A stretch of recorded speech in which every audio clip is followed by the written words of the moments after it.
So ana so a yi political match tsakanin Alhaji Atiku Abubakar da Dr. Rabiu Kwankwaso da kuma Peter Obi na Labour Party. So wannan three candidates ɗin suna so su haɗa ƙarfi da ƙarfi su yaƙi gwamnatin mai ci, gwamnatin APC. Suna so su yi maja tsakanin su kuma su haɗe wuri ɗaya kamar yadda a baya in mun tuna a 2015 I think da APC suka yi maja sau kwace mulki a hannun PDP. So that's the same scenario da suke so su masu follow it blueprint na wannan abu.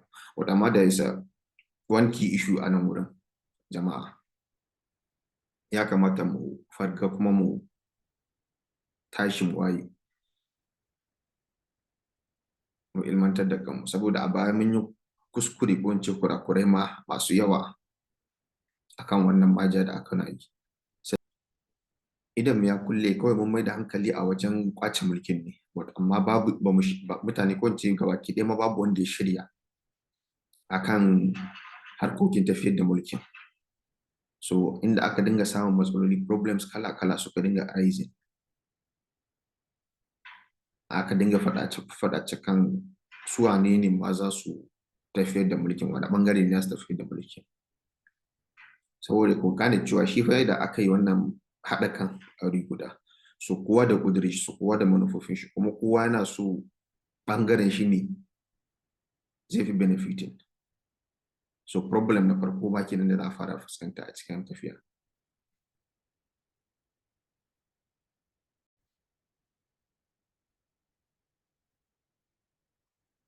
Abu na biyu shine kuma idan aka ce a zo a haɗa kai a maja a zo na wuri guda, kowane party ko in ce kowane ɓangare zai so ya hau saman ɗan uwan shi.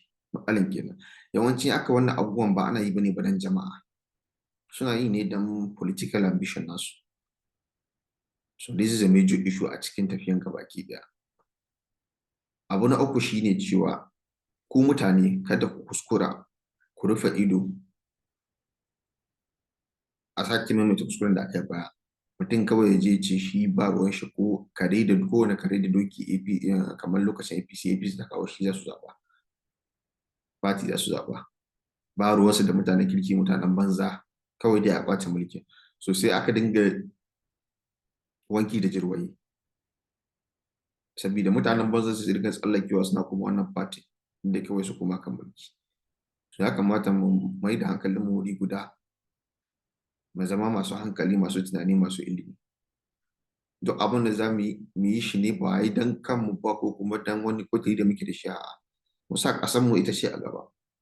Duk abin da za mu yi mu auna mu gani wannan abin da za mu yi ko wannan abin da muke shirin yi ko wannan abin da muke da nufin yi ya makoma shi yake akan ƙasanmu. Wane irin effect zai kawo ma ƙasanmu? Ya yake mu auna shi mu gani akan geji? Me matsayin shi akan ci gaban ƙasanmu? So wannan shi zai ba mu insight mu ga cewa ya dace mu yi abin nan ko kada mu yi. Saboda inda muna son ci gaban ƙasanmu, so tun daga farko daga foundation ake fara. Ba ta yiwu a ce wai kai ka gyara daga rufin ake fara shi. A tun daga foundation ɗin da za mu gina wanda za su tafiyar da harkoki da al'amuran ƙasanmu, mun sa mutane wanda they are capable of doing that job. But amma mu ne da ɗauko mutanen da mutane ne wa'inda ko za ma ka kiransu 'yan daba 'yan tasha. So za su ta durƙufar da ƙasarmu ne, su ta durƙufar da ƙasarmu ne suna kashe ta. Ku gane cewa farko mutane ya kamata a ilmar da su san cewa irin arziki kafin ma a je wai maganan wai ya kamata a mana kaza kuka abin kaza a'a kafin ma a je nan a ilmantar da mutanenmu akan mutanenmu su san cewa sun san me ƙasan suke da shi. In terms of resources da kuma capabilities na ƙasa, ya kamata a ce kowane ɗan ƙasa yana da wannan basic ilimin na cewa fa ga iya darajar da ƙasar da Allah ya darajar da Allah ya ma ƙasarmu. Inda ba za a zo a rena mana ko a rena mana hankali ba. Mu san wannan basic information ɗin akan duk iya ƙauyen da kake ciki ya zama cewa ka san menene falalar da Allah ya ma wannan ƙasa tamu. So sai ka sa mutanen da sun dace a wurin da su tafi da lamuran ƙasa. Saboda a matsalan wannan haɗa kai maja da ake so a yi, the main agenda ko kuma the main abu da yasa ake so a haɗa kan shine kawai din da a shi mulki. Which shows in kuka duba in hindsight, ba ana yi bane ba don a ceci talakawa ko a ceci al'umma in general. Kos ku gane wa'innan mutanen ukun da ake magana, shi abu na farko a Atiku, in muka kalle shi gabaki daya, politically Atiku now he's blind. Politically, let's be sincere with ourselves. Politically he's blind. You know, wannan kudirin nashi na zama shugaban kasa, wanda daga shi sai Allah ya san dalili, maybe yana, you know, bucket list din shi yake so, he just want to tick it off his bucket list da cewa ya shugaban kasa. Dan masu tunanin wai ko yana so ya je don wani satan kuɗi ko na abu, I don't think da Atiku da irin mutane irin su Tinubu ma wai kuɗi ke gaban su yanzu. Don wani irin arziki da kuma buɗi da muke tunani Allah ya musu. Sa da waɗanda sun wuce tunanin don wani ɗan adam ko don wani mutum ba. So ba maganan, I don't think maganan kuɗi ne.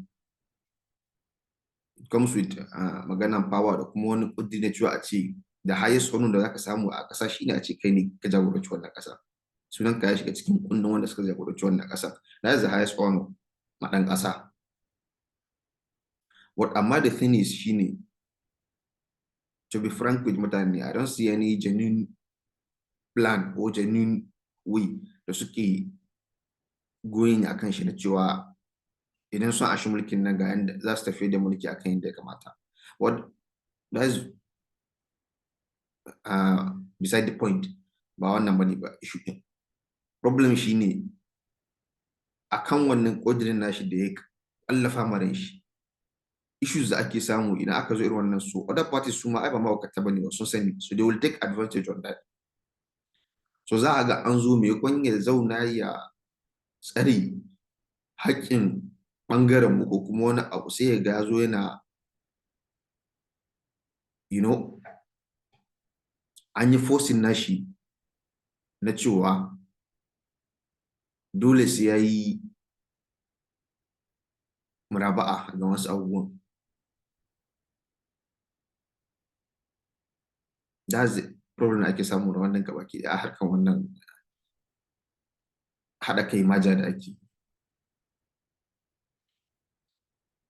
Saboda ko kana so ko baka so, akwai abubuwan da dole ka sai ka haƙura da su. Ba don komai ba, saboda dan ka ce manufarka. Saboda other party ba ta yi wa a ce kuwa kawai ka zo kamar da su yara kawai dole kudirin ka su bi gaba daya.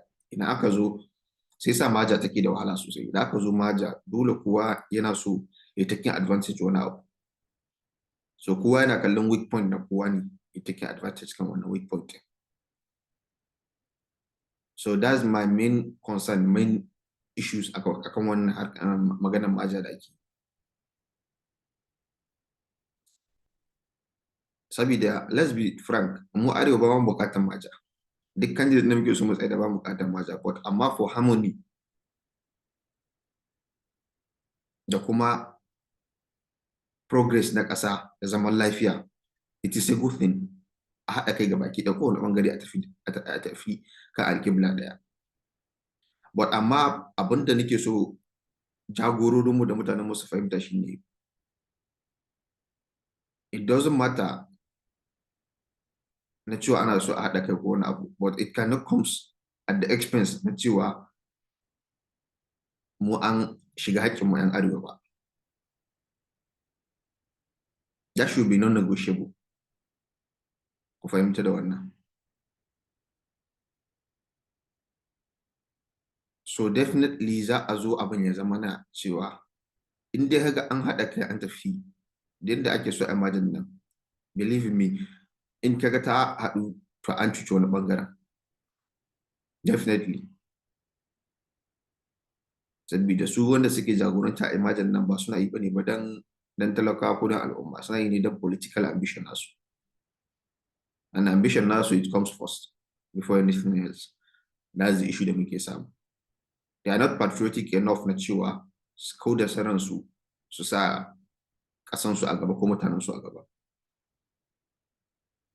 It is all about them. That is the issue. So mu mabiya na ƙasa idan an zo majin nan, saboda I don't think mu tsaya mu faɗi maka mu gaskiya, I don't think muna da wani power da zamu iya hana majin. Ba mu da shi, ba mu da wannan hurumi.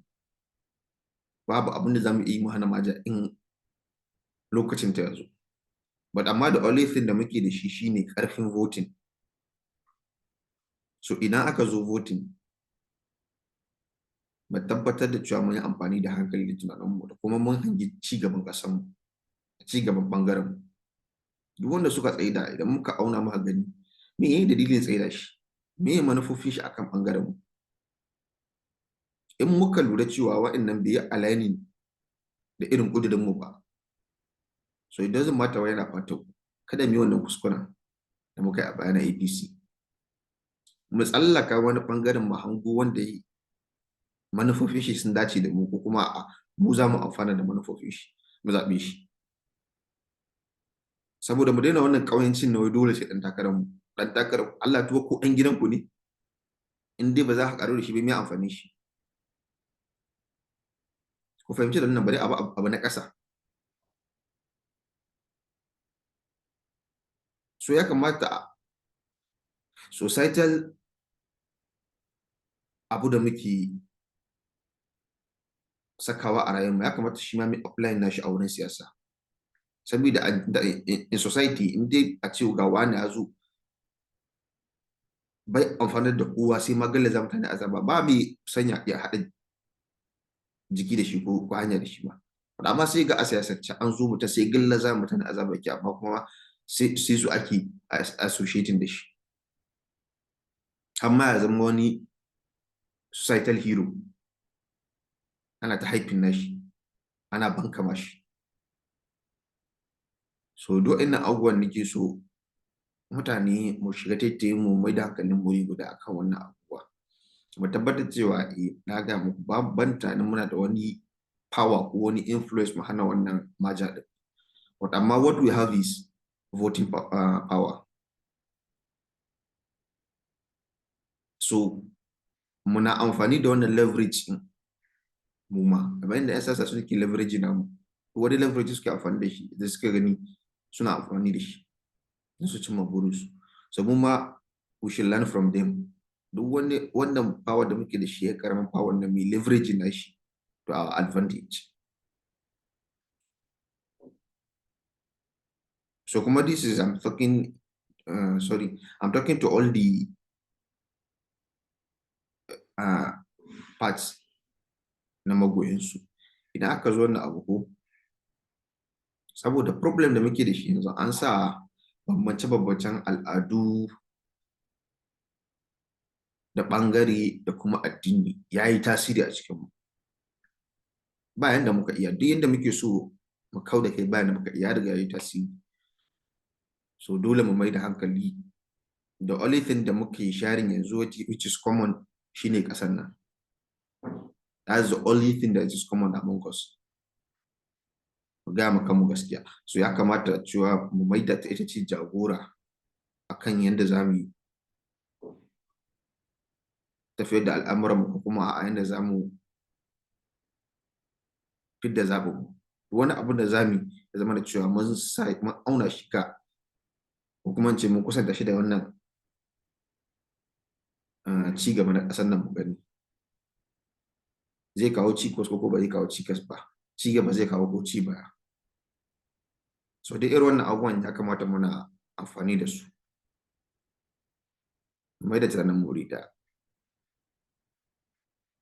Kuma the main problem da nake da shi shine na cewa ko din aka zo irin wannan abubuwan, mu da muka ba da gudunmuwa arewa mu aka fi cuta akan wa'innan majas da ake, mu muka fi ba da gudunmuwa, amma mu aka fi zalunta in an zo kan fidda